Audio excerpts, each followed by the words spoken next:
This video is brought to you by the Deck of Many and their Heckna 5e campaign setting book on Kickstarter now, and by the Roll for Combat Actual Play podcast and their new Agents of Edgewatch adventure. Hello and welcome back to the Gallant Goblin. This video has been a long time coming. We're doing a deep dive into the Deck of Many's 5e campaign setting book, Humblewood, and a lot of the supplemental materials around it. If you've been with us for a while, you may know that the Deck of Many has been sponsoring our channel for most of its existence now, but I'm happy to say that we were fans of theirs before they were fans of us. So in this video, we're going to go through the campaign setting book. It should be a good primer for you players and any GMs who might be interested in running the included adventure or adventures of your own in the Humblewood setting. And depending on how you do your game, there may be a few spoilers, as I'll talk about some of the main conflicts in the story and the setting, though I won't mention any specific plot points in the campaign. In our next Humblewood video, we'll look at those supplementary materials, like the standees and the maps and the reference cards that you can use to streamline and enhance your game. And for disclosure purposes, while we did back the Humblewood Kickstarter for the box set, the Deck of Many was kind enough to send us a separate box set that we'll be reviewing in our next Humblewood video. And two quick things before we get started. First of all, you know that a lot of our audience out there is international and English may not be your first language. Grady has put a lot of effort into providing captions for almost every single video we've produced. You can turn those on by clicking the little CC button in the bottom right-hand corner of your video. Also, Grady's new book is out. Kill Ball Volume 1 is already a bestseller over at DM's Guild. And because you watch our videos here, you can get a 25% off coupon by signing up for our newsletter. Kill Ball is a level 20 mini campaign in which you team up with Mistra, the god of magic, to kill another god, Bashaba, god of misfortune. If your gaming group wants to have a romp at level 20, which many gaming groups never really get a chance to enjoy, this is an adventure for you. You can find a link in the video description down below, as well as instructions on how to get that 25% off coupon. For now, let's spread our wings and soar into Humblewood. The Humblewood is an ancient and magical forest that lies along the eastern coast of the continent between the Crest Mountains and the sea. The trees are old and powerful, some as tall as small mountains. Living here are two groups of sentient races who live in the wood and share its bountiful resources. The bird folk, who rule benevolently from the treetops, and the humble folk who generally live and toil along the forest floor. The groups banded together long ago to defend themselves and the Humblewood from bandits and other menaces. Together, they drove back the brigands and the marauders and reclaimed the forest for themselves. This wasn't the only hardship that befell the people of the Humblewood. Not long after the founding of the great capital of Alderheart, a massive and seemingly magical forest fire burned a large portion of the wood west of the city. The destroyed area became known as the Scorched Grove. It never recovered from the great calamity, remaining a field of smoldering ash that seems to now be the home of many strange, fire-imbued creatures. A group of mystics and druids known as the Tenders have tried to heal the wood and deal with the new fires that may erupt, though there have been relatively few new fires since the calamity that created the Scorched Grove. At least, not until recently. New fires now rage, displacing many of the humble folk who are now seeking refuge in Alderheart. The various bandit clans have rallied together into a new coalition and seem to be seizing this opening to expand their ranks, their eyes on the capital city of Alderheart, which is bending under the weight of many newly arrived refugees. You, as the adventurers, are citizens of Humblewood, caught up in this time of need. You may be bird folk or humble folk, or perhaps even strange visitors to this land. Will your party be able to stop the flames, hold back the bandits, and keep the fragile peace between the bird folk and the humble folk? This is the state of the world when your adventures begin.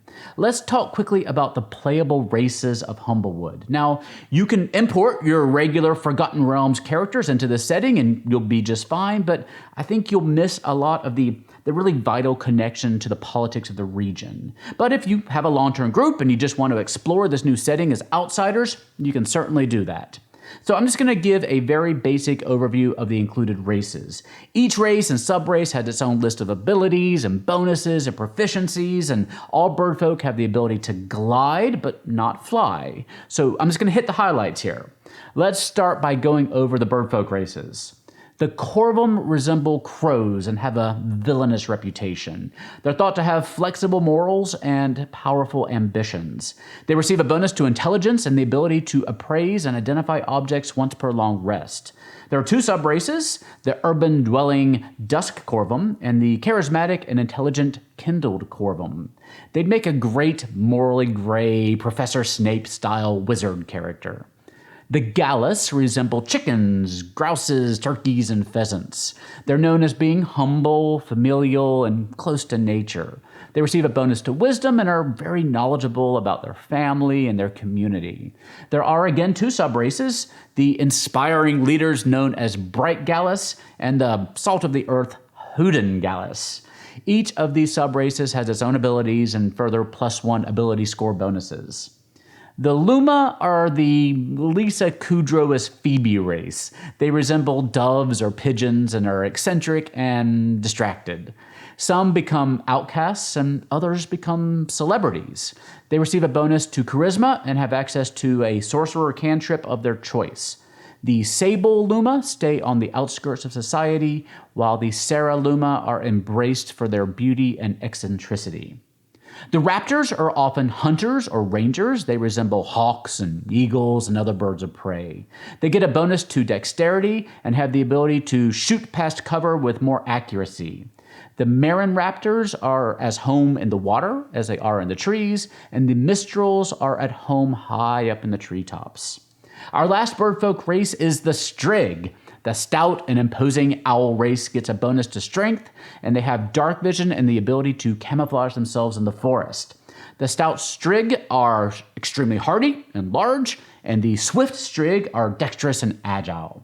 Now let's take a look at our humble folk. The Cervan are aloof, practical, and hardworking. They resemble deer. They get a bonus to constitution and can bounce back from a devastating physical blow. The Grove Cervan are swift and agile, while the Pronghorn Cervan are strong and have a rather dangerous pair of antlers. The Cervan is the only Humblefolk race that has subraces. Now the Hedge are generally good-natured and diplomatic, but also sensitive and emotional. They, of course, resemble hedgehogs and do have those spiny quills, which means they can't wear armor, but those quills do give them a natural armor bonus. They get a bonus to charisma and wisdom and innately know how to do a druid craft. And they can curl up into a ball to avoid danger, of course. Jerbeen are brave, community-minded mice creatures who have personalities that just burst out of them, their little rat-like bodies. They get bonuses to dexterity and charisma. With their natural empathy, they can take the help action as a bonus action and they can use their strong legs to make really powerful standing leaps. The Mapach raccoon race really does bear a resemblance to Rocket Raccoon. They're crafty tinkerers and natural thieves and resilient opportunists. They get bonuses to wisdom and constitution. They have dark vision and an ability known as Scroungecraft that lets them kind of MacGyver things in their environment into the tools that they need in a pinch, using whatever's around them at the time. And finally, we have the fox-like Vulpin, who are intelligent and cunning and sophisticated. They get bonuses to intelligence and charisma. Their bewitching guile allows them to cast Charm Person at first level, Ambush Prey at third, and Fear at fifth. Now, Ambush Prey is one of 10 new spells added in Humblewood. It allows the caster to become invisible as long as they don't move, dealing more damage on any successful attack made while under the spell's effects. Now, these 10 races are not the only new races added in Humblewood. These are just the ones specifically made playable in the book. Humblewood also includes the Illurin race of catfolk and others in some of the supplementary materials that we'll cover later. Suffice it to say, if it's a cute animal, it's probably sentient somewhere in the Humblewood world. So you can make your own corgi barbarian and penguin bard dreams come true. Along with the new races and spells, we have 4 new class options and some new backgrounds to tie the characters into the story of the wood. For the bard, penguin or not, we have the College of the Road, which is rather like the School of Hard Knocks. Some of the new features allow the bard to share tidbits of knowledge they've collected in their travels with others, mechanically allowing someone holding bardic inspiration to roll a knowledge check with advantage. They can also learn and master a variety of travelers' tricks that they may have picked up from traveling companions, maybe even people in their own adventuring party. So perhaps the bard learned how to get out of the way of danger from a rogue, or learned a fighting style from a fighter, or learned combat triage from a paladin, or learned how to jab and weave from a monk, among many other things. The cleric gains the community domain, which focuses on the ties that bind a group of people together, the power of home and hearth. In fact, you gain the power to summon a hearth, to keep everyone warm at night, and to cook healing meals for your traveling companions. You can also use Channel Divinity to grant your party members a bonus d6 to use on their checks, saving throws, and attack rolls, as long as they remain within sight of one of their allies.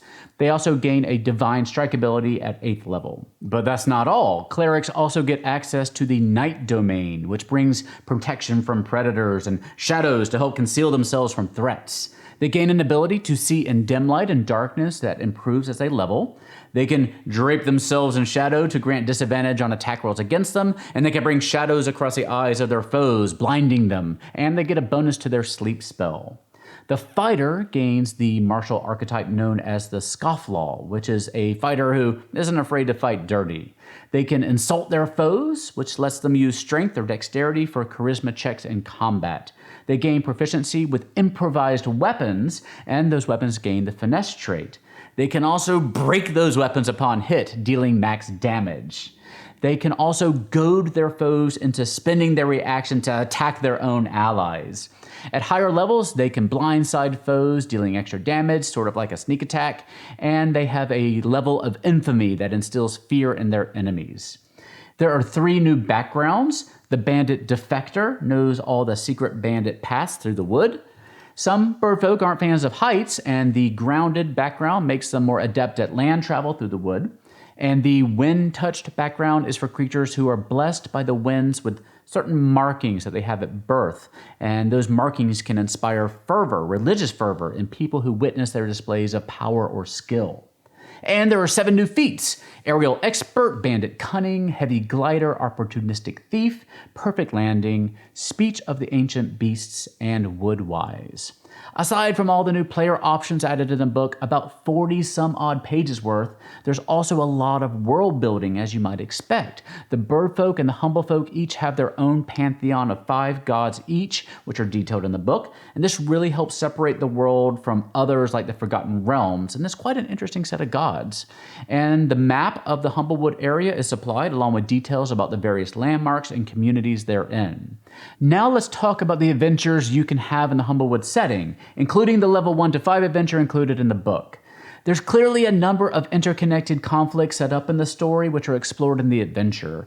The catalyst for the story for the campaign is the sudden flare-up of the Scorched Grove, which has a disproportionate effect on the ground-dwelling humblefolk who live closer to the Scorched Grove and the fires.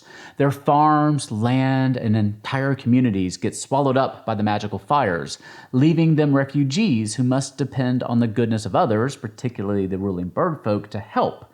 But the birdfolk in Alderheart find themselves overburdened as the great city becomes flooded with more and more homeless humblefolk.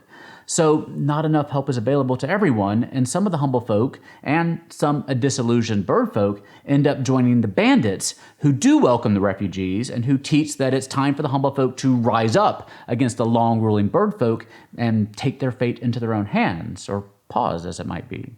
So the party of adventurers is dropped into the middle of this mess. They have to navigate the rising racial and class tensions, deal with the very real bandit threats on the road, and figure out what's happening with the encroaching fires from the Scorched Grove.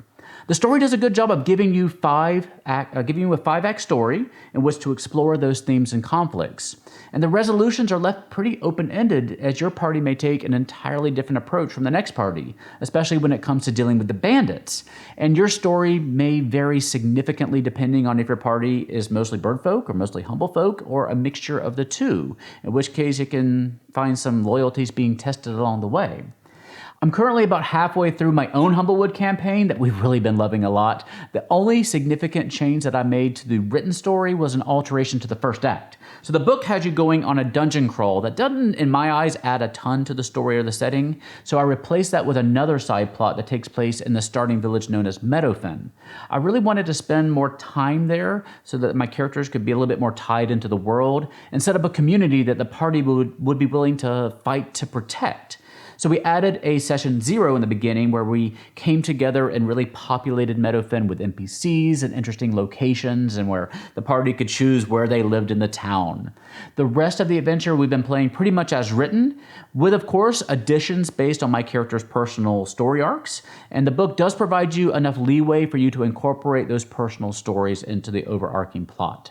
It's nice to play a game in a setting that has a manageable scope. This place isn't the size of a nation. It's a handful of communities and organizations that give you enough room to tell a story of a fairly large regional scope without being so vast that your story loses focus and momentum. We've been playing for about 6 hours a month on average, I'd guess.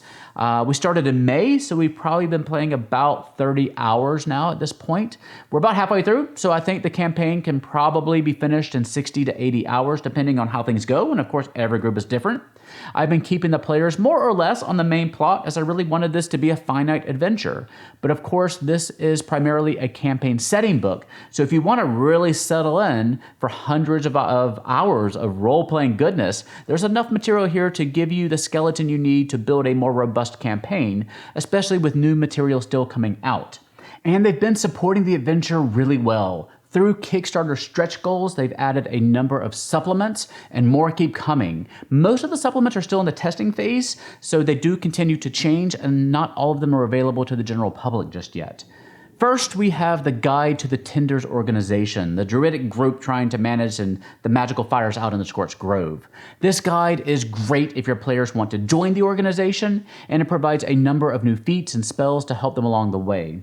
2 new subclasses are also introduced, including a new warlock patron, the Predator, which is a primal beast driven by a bloodthirsty need to hunt, and a new wizard arcane tradition, Leyline Magic, which is nature-based and works with many of the new Humblewood spells.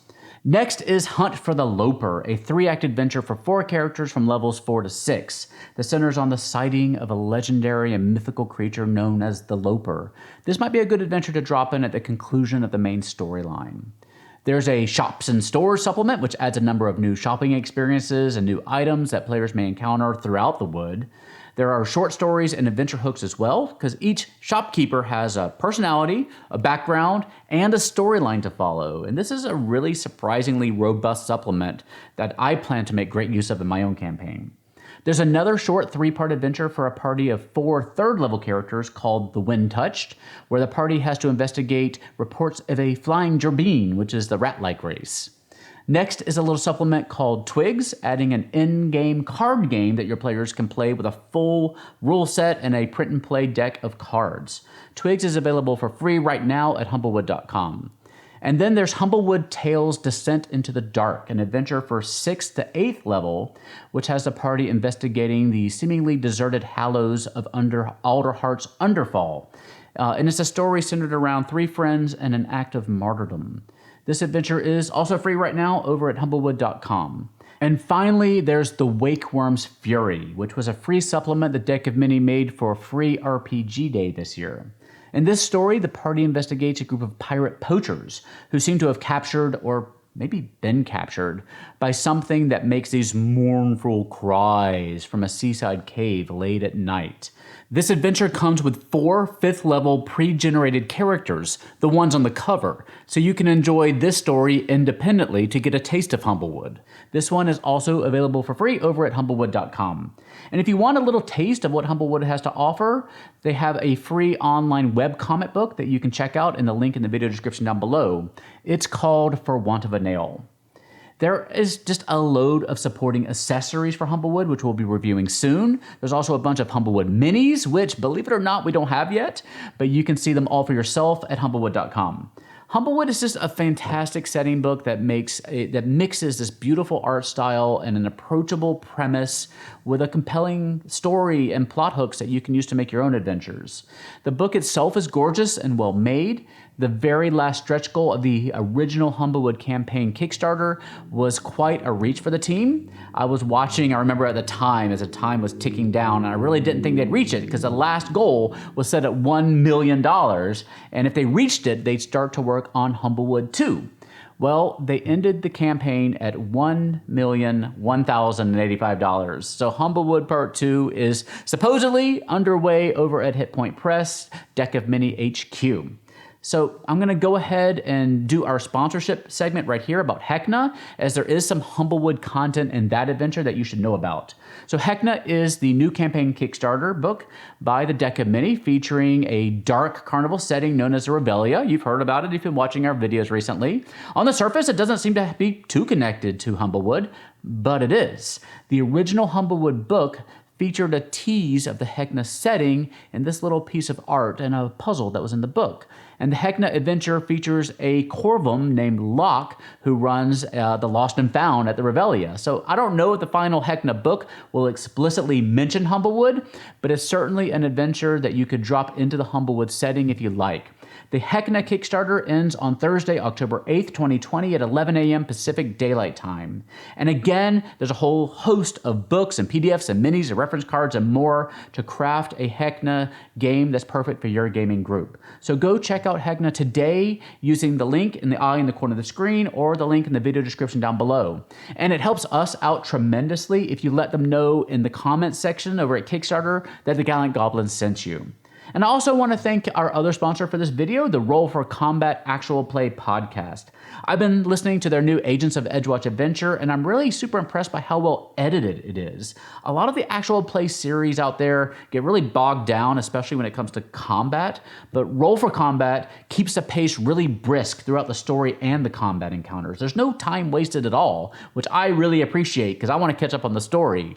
And if you're interested in a carnival setting, be sure to check out their 3-ring adventure show in which the players run their own traveling carnival, setting up acts, doing promotion, and traveling from town to town while investigating a growing threat to the entire region. You can find all their shows, including the Agents of Edgewatch and the 3-ring adventure, on your podcasting app of choice or at rollforcombat.com. And again, if you're able to reach out to them and let them know that we sent you, I would really be extremely grateful.